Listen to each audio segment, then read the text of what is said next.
നിറയെ ആളുകളാണ്.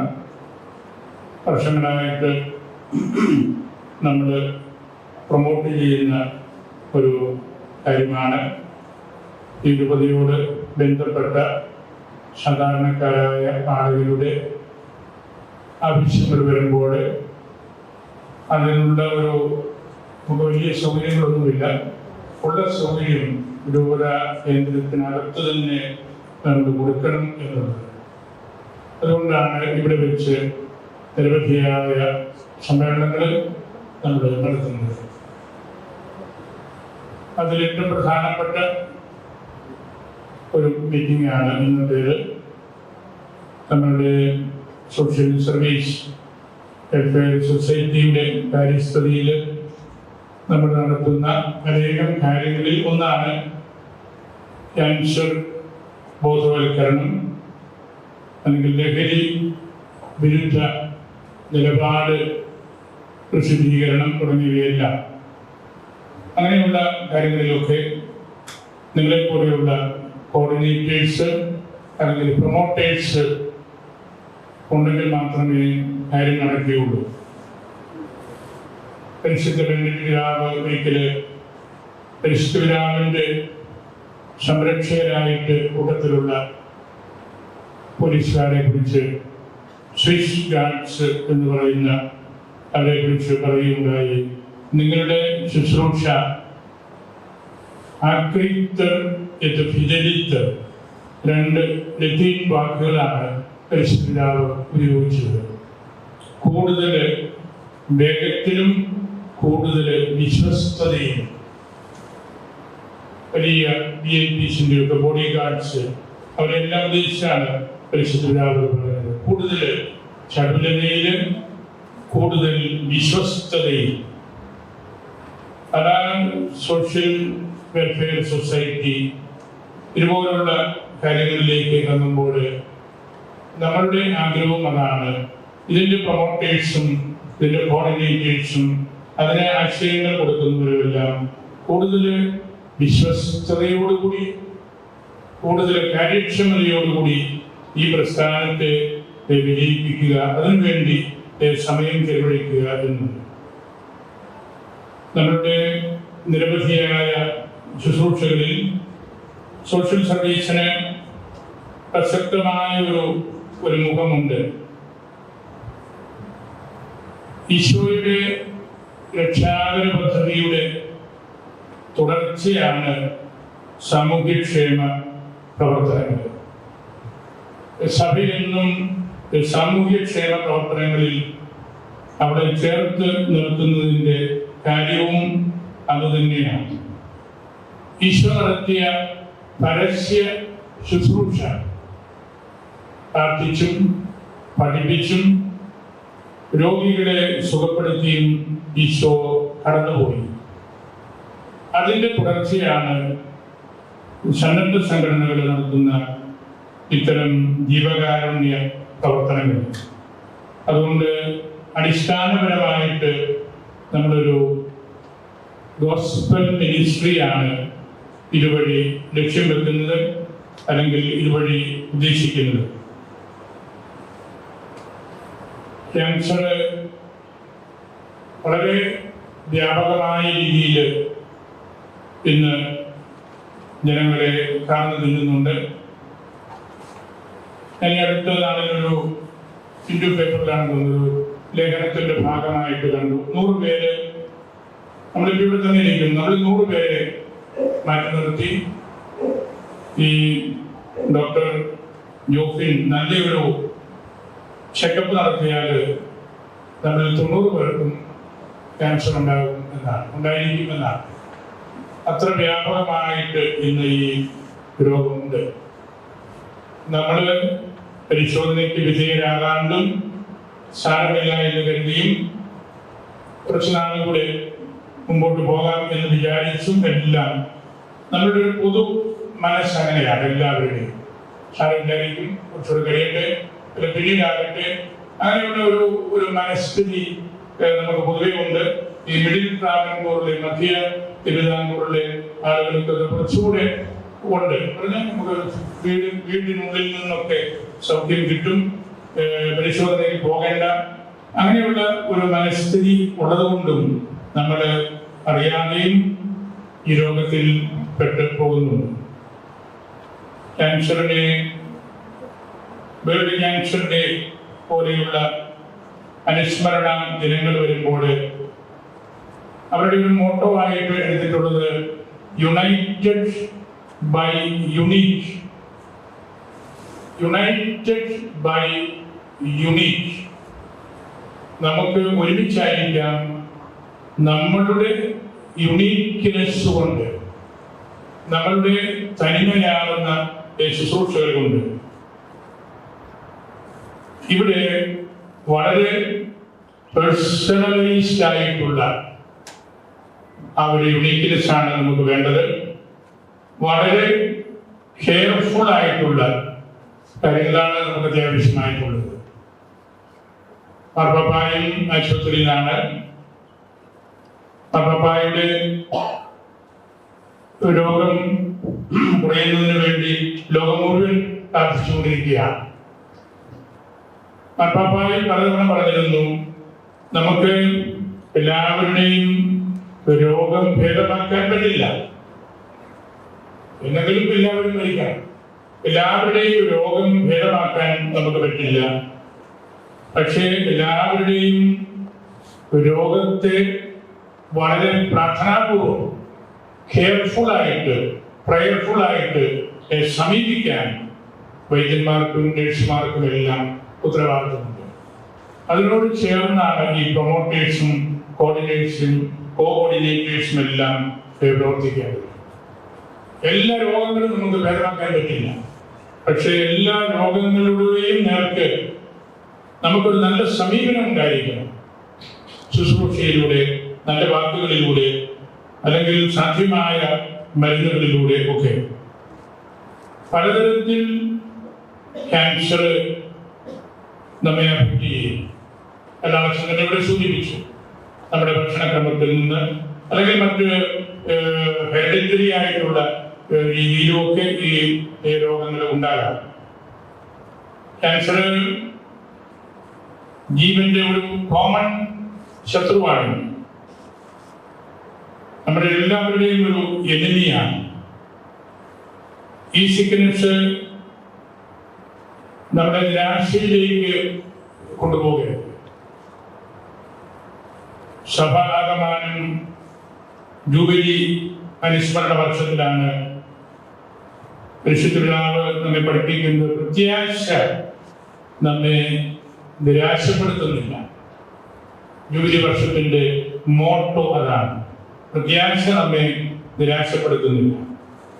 അതുകൊണ്ട് ഇത്തരത്തിലുള്ള രോഗങ്ങൾ ഉണ്ടാകുമ്പോൾ നിരാശപ്പെടാതെ നമ്മളുടെ യുണൈറ്റഡ് ബൈ യുണീക്ക് പൊതു സമൂഹത്തിൻ്റെ അല്ലെങ്കിൽ ശുശ്രൂഷകരായിട്ടുള്ളവരുടെ ആ ഒരു പ്രത്യേകമായ കെയർ വഴി നമുക്ക് സാന്ത്വനം ലഭിക്കേണ്ടതുണ്ട്.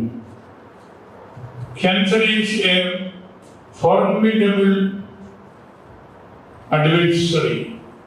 വളരെ ശക്തിയുള്ള ഒരു ശത്രുവാണ്. But it is not an insurmountable one. അത് നമുക്ക് കീഴ്പ്പെടുത്താൻ പറ്റാത്ത ഒന്നല്ല.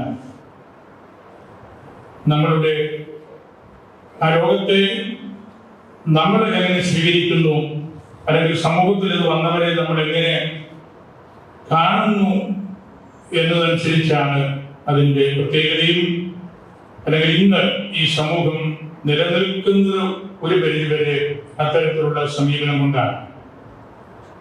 പേഴ്സണലൈസ്ഡ് കെയർ ആണ് അതിനകത്ത് അത്യാവശ്യമായിട്ടുള്ളത്. ആശുപത്രിയിൽ കിടക്കുമ്പോൾ, രോഗിയായിട്ട് കിടക്കുമ്പോൾ അവർക്ക് ഒരു നഴ്സിന്റെ അല്ലെങ്കിൽ ഒരു ഡോക്ടറുടെ ഒരു നോട്ടം, ഒരു വാക്ക്, ഒരു ടച്ച്, ഒരു സ്മൈല്, അതൊക്കെ മതി. അതായിരിക്കാം വലിയ മരുന്നിനേക്കാൾ അവർക്ക് കൂടുതൽ ഉപകാരം കിട്ടുന്നത്.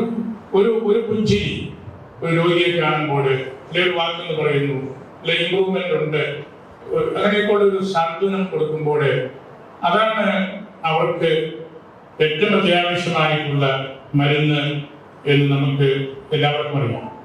ചിലപ്പോഴെല്ലാം ആ മേഖലയിലൊക്കെ വീഴ്ചകൾ ഉണ്ടാകുന്നുണ്ട്. അതൊക്കെ തിരുത്താനും അങ്ങനെയുള്ള സ്പിരിച്വൽ ആയിട്ടുള്ള കാര്യങ്ങളിൽ കൂടുതൽ നമ്മളുടെ സമയം ചെലവഴിക്കാനും ഒക്കെ വേണ്ടിയാണ് ഇതുപോലുള്ള കൂടിവരവുകൾ നമ്മൾ നടത്തുന്നത്. അല്ലെങ്കിൽ ഇത്തരം ഉദ്യമങ്ങളുടെ ആത്യന്തികമായിട്ടുള്ള ലക്ഷ്യവും അതാണ്.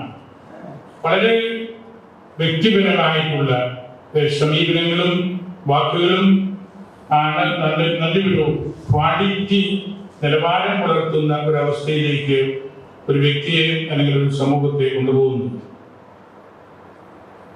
The church recognizes the profound impact cancer has on individuals, families, and communities. We stand alongside with those affected by cancer. ഈ രോഗം വന്നവരുടെ കൂടെ നമ്മൾ നിൽക്കുകയാണ്. ഓഫറിംഗ് സ്പിരിച്വൽ ഗൈഡൻസ്, ആധ്യാത്മികമായിട്ടുള്ള ബലപ്പെടുത്തൽ, ഇമോഷണൽ സപ്പോർട്ട്, വൈകാരികമായിട്ടുള്ള സപ്പോർട്ട്, അൺവേവറിംഗ് ഹോപ്പ്, ഒരിക്കലും നിരാശയിലേക്ക് കൊണ്ടുപോകാതെയുള്ള ഒരു സംരക്ഷണം സഭ നൽകുന്നത് ഇതാണ്. നമുക്ക് ആധ്യാത്മികമായിട്ട് സപ്പോർട്ടീവായിട്ട് പരിശുദ്ധ പിതാവിന്റെ വാക്കുകൾ ഞാൻ പറഞ്ഞല്ലോ, പ്രത്യാശ നമ്മെ നിരാശപ്പെടുത്തുന്നില്ല. അങ്ങനെയുള്ള ഒരു എക്ലേഷ്യൽ സോളിഡാരിറ്റിയാണ് ഇതുപോലുള്ള സംവിധാനത്തിൽ നമ്മളായിരിക്കുമ്പോൾ ഉദ്ദേശിക്കുന്നത്. നമ്മളൊരു കുടുംബമായിട്ടിരിക്കുകയാണ്. ഒരു വീട്ടിലെ അംഗങ്ങളെ പോലെ 10-29 പേര് ഒറ്റ വീട്ടിലിരിക്കുന്ന പോലെയാണ്. നമുക്ക് ഈ ഒരൊറ്റ ലക്ഷ്യമേ ഉള്ളൂ, ഇതുപോലുള്ള തിന്മകളെ, രോഗങ്ങളെ കീഴ്പ്പെടുത്തുവാനായിട്ട് പരമാവധി നമ്മൾ പരിശ്രമിക്കുകയാണ്.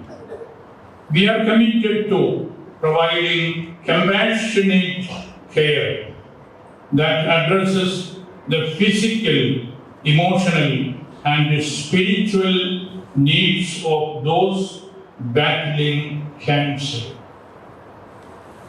ക്യാൻസർ രോഗത്തിന് അടിമപ്പെട്ടവരുടെ മാനസികവും വൈകാരികവും ആത്മീയവും ആയിട്ടുള്ള കാര്യങ്ങളിലേക്കുള്ള ഒരു ഊന്നലാണ് നമുക്ക് കൂടുതലായിട്ട് ഉണ്ടാകേണ്ടത്. അങ്ങനെ നമ്മൾ നിൽക്കുമ്പോൾ ഒരു വ്യക്തിയെ ഈ രോഗം കീഴ്പ്പെടുത്തുകയില്ല. Cancer cannot cripple love. സ്നേഹമുണ്ടെങ്കിൽ ക്യാൻസർ നമ്മെ കീഴ്പ്പെടുത്തുകയില്ല, നമ്മെ ക്രിപ്പിൾ ആക്കുകയില്ല. സ്നേഹമുണ്ടെങ്കിൽ it cannot shatter hope. It cannot conquer the solidarity. നമ്മൾ ആശുപത്രികളിലൊക്കെ ചെല്ലുമ്പോൾ ഇത്തരം രോഗങ്ങൾ ബാധിച്ചു കിടക്കുന്ന ആളുകളെ സിസ്റ്റേഴ്സും നഴ്സുമാരും ഡോക്ടർമാരും ഒക്കെ എത്ര വാത്സല്യത്തോടു കൂടിയാണ് നോക്കുന്നതും അന്വേഷിക്കുന്നതെല്ലാം.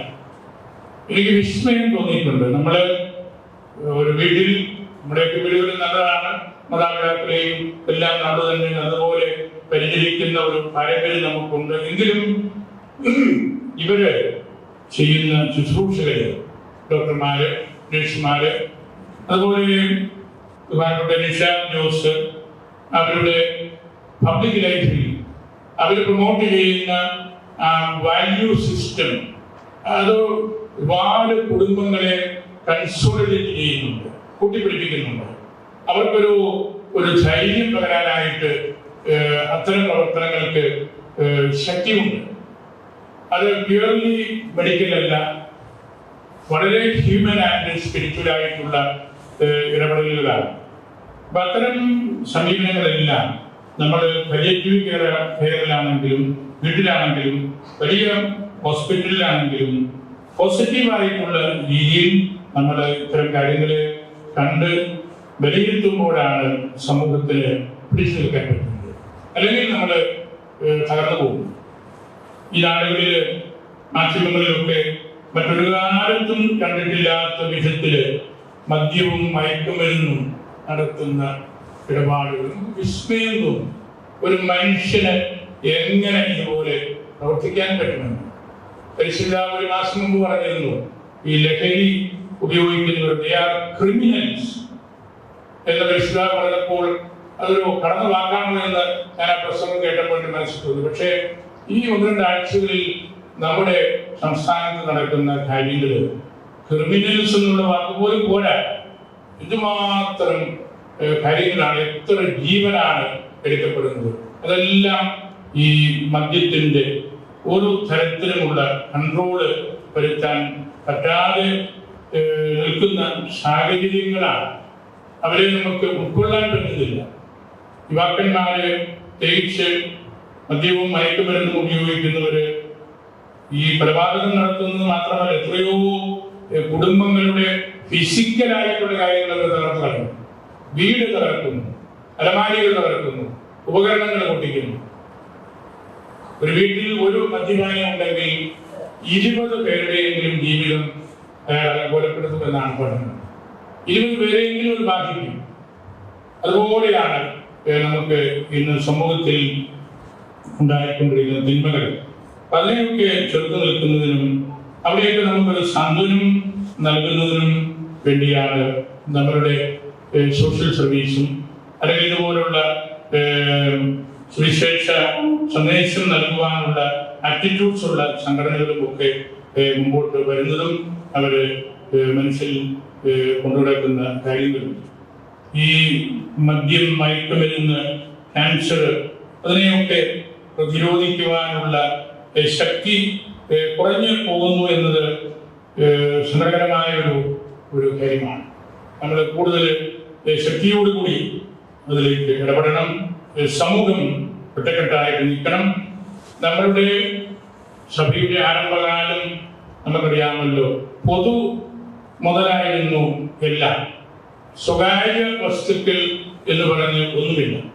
ഈശോയുടെ കൂട്ടത്തിൽ കൂടണമെങ്കിൽ, ശിഷ്യന്മാരെന്ന് അറിയപ്പെടണമെങ്കിൽ, സഭയുടെ മക്കളെന്ന് അറിയപ്പെടണമെങ്കിൽ അവിടെയുള്ള കാര്യങ്ങളെല്ലാം പൊതുവായിട്ടുള്ള കാര്യങ്ങളാണ്. അത് നമുക്ക് ഇനിയും നമ്മൾ പഠിക്കേണ്ട വലിയൊരു വസ്തുതയാണ്. സമ്പന്നന്മാരുടെ എണ്ണം കൂടുന്നു. ഇന്ന് രോഗങ്ങൾ കൂടി വരുന്നത് അമിത ഭോജനം കൊണ്ടാണ്. ഭക്ഷണമില്ലാതെ മരിക്കുന്നവരെക്കാൾ കൂടുതൽ ഭക്ഷിച്ച് മരിക്കുന്നവരാണ് ഈ നൂറ്റാണ്ടിന്റെ പ്രത്യേകത.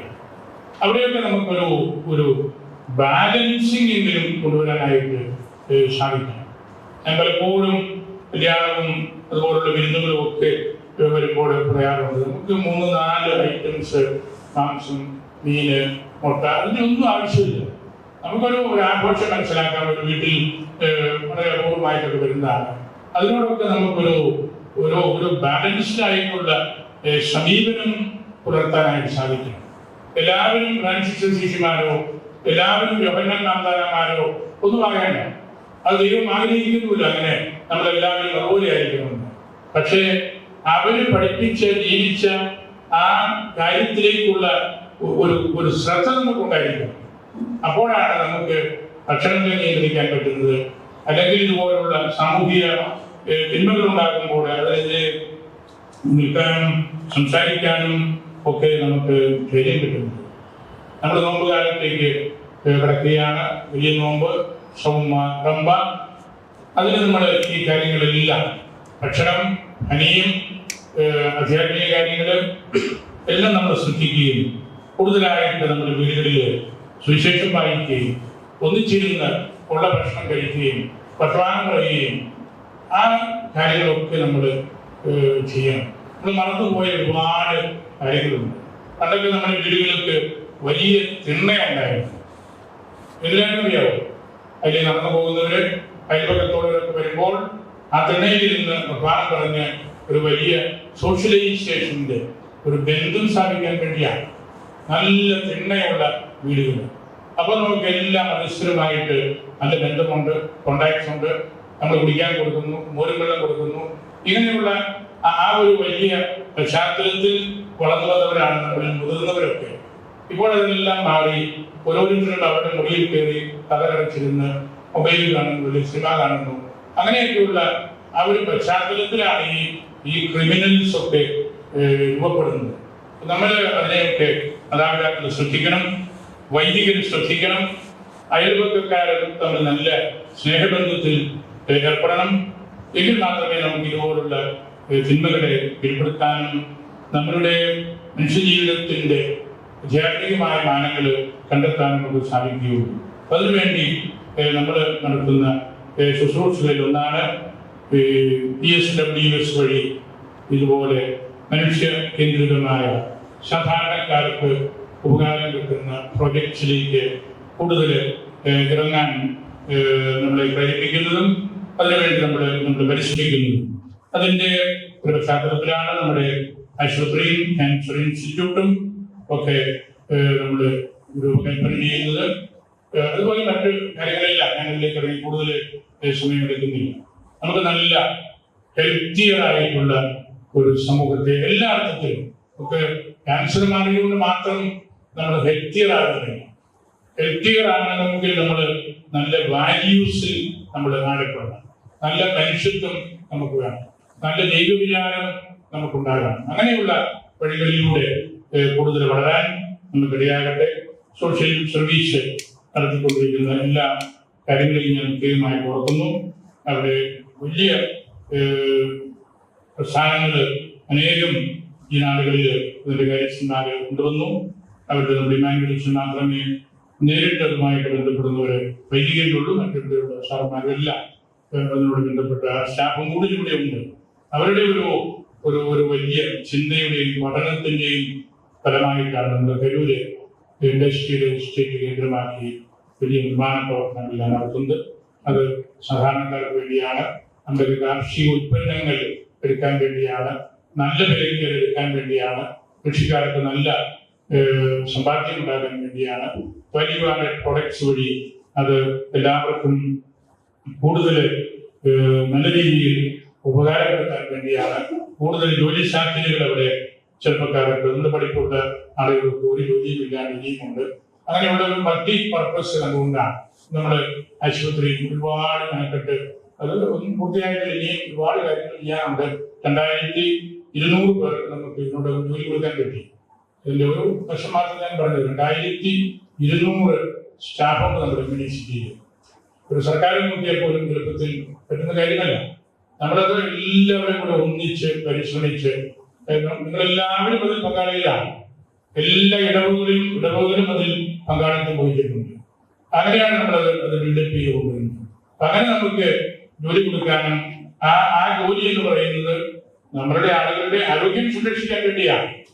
അപ്പൊ അത് ആ അർത്ഥത്തിൽ നമ്മളതിനെ കണ്ട് മനസ്സിലാക്കി അതിന്റെ പിന്നിലുള്ള ത്യാഗം എത്ര വലുതാണെന്ന് ഒക്കെ നിങ്ങൾ എന്നാളക്ഷൻ പറഞ്ഞതുപോലെ പഠിക്കുകയും മനസ്സിലാക്കുകയും എല്ലാം ചെയ്യണം. അത് വളരെയേറെ പ്രതിസന്ധികളിലൂടെ കടന്നാണ് അത്രയും നമ്മൾ അത് ബിൽഡപ്പ് ചെയ്യുന്നു. അതെല്ലാം നമ്മുടെ ഈ ദേശം വളരാനും ഇവിടെയുള്ള നാനാജാതി മതസ്ഥർക്ക് നല്ല ശുശ്രൂഷകൾ ലഭിക്കാനും വേണ്ടിയാണ്. നമ്മുടെ കോളേജുകളും എല്ലാം അതിനു വേണ്ടിയാണ്. ഈ കോളേജുകളെല്ലാം നമ്മുടെ അച്ഛന്മാരും ഡാക്ടർമാരും പണിതത് അതിനു വേണ്ടിയാണ്. എഞ്ചിനീയറിംഗ് കോളേജ് 2500 സ്റ്റുഡൻസുണ്ട് നമുക്ക്. നമ്മുടെ സെന്റ് തോമസ് കോളേജ് ഓട്ടോണമസ് പദവിയിലേക്ക് എത്തി. എഞ്ചിനീയറിംഗ് കോളേജും ഓട്ടോണമസ് സ്റ്റാറ്റസിലെത്തി. നമ്മുടെ കോർപ്പറേറ്റിൽ 2500ഓളം അധ്യാപകരുണ്ട്. ഈ പള്ളിക്കൂടങ്ങളെല്ലാം നമ്മൾ മെനക്കെട്ട് നടന്ന് പണിതെടുത്തുകൊണ്ടാണ്. ഇതെല്ലാം ഈ രൂപത വളരെയേറെ ത്യാഗം ചെയ്ത് ബിൽഡപ്പ് ചെയ്തതാണ്. ഈ 2500 സർക്കാരിന്റെ മണം പഠിക്കുന്ന അധ്യാപകര് പറയാൻ നമുക്ക് എളുപ്പമുണ്ട്. ഇതെല്ലാം നമ്മൾ ഒന്നിച്ച് ഈ പള്ളിക്കൂടങ്ങളും കോളേജും പണിതുകൊണ്ടാണ്. അങ്ങനെയുള്ള ഒന്നിച്ചുള്ള കാര്യത്തിലേക്ക് നമുക്ക് ഇനിയും ഇറങ്ങണം. യുണൈറ്റഡ് ബൈ യുണീക്ക് എന്നുള്ള ഈ ക്യാൻസറിനെ കീഴ്പ്പെടുത്താനുള്ള ആ മോട്ടോ നമ്മുടെ എല്ലാവരുടെയും അത്യന്തികമായിട്ടുള്ള മോട്ടോയാണ്. നമ്മളെന്നും യുണൈറ്റഡ് ആകണം, നമ്മൾ ഒറ്റ വീട് പോലെയാകണം. ആട എന്ന് പറയുന്നത് വലിയ ഭവനമാണ്. 8 ലക്ഷത്തോളം ആളുകൾ പാർക്കുന്ന ഒരു ഇടമാണ് പാല എന്ന് പറയുന്നത്, പാലാരൂപത എന്ന് പറയുന്ന ആ ദേശം. 8 ലക്ഷം ആളുകളുണ്ട്. അവരെല്ലാവരും നമ്മുടെ സഹോദരങ്ങളാണ്.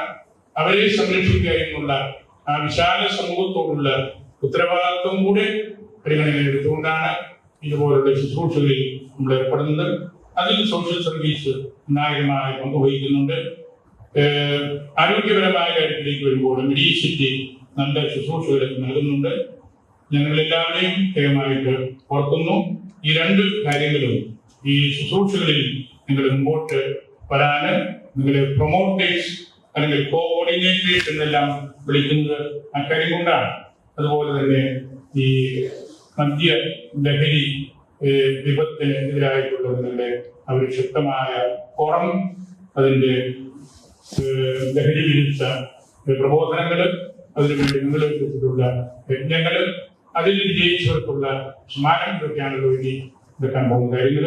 നിങ്ങളെല്ലാവരെയും ഒരിക്കൽ കൂടി ഹൃദയത്തിൽ സൂക്ഷിക്കുന്നു. ഈ വീട് നമ്മളുടെ സ്വന്തമാണ്, നമ്മുടെ പൊതു വീടാണ്, എല്ലാവരുടെയും വീടാണ്. നിങ്ങൾക്ക് ആർക്കും ഏത് സമയത്തും വരാനും നിങ്ങളുടെ ആവശ്യങ്ങൾ പറയാനുമുള്ള വീടാണിത്. നമ്മള് ചൊവ്വായും വെള്ളിയും പൂർണ്ണമായിട്ട് ഇവിടെ വരുന്നതിനെ കാണാൻ വേണ്ടി ഞാൻ മത്സരിക്കുകയാണ്. ചൊവ്വായും വെള്ളിയും വരുന്നുണ്ട്.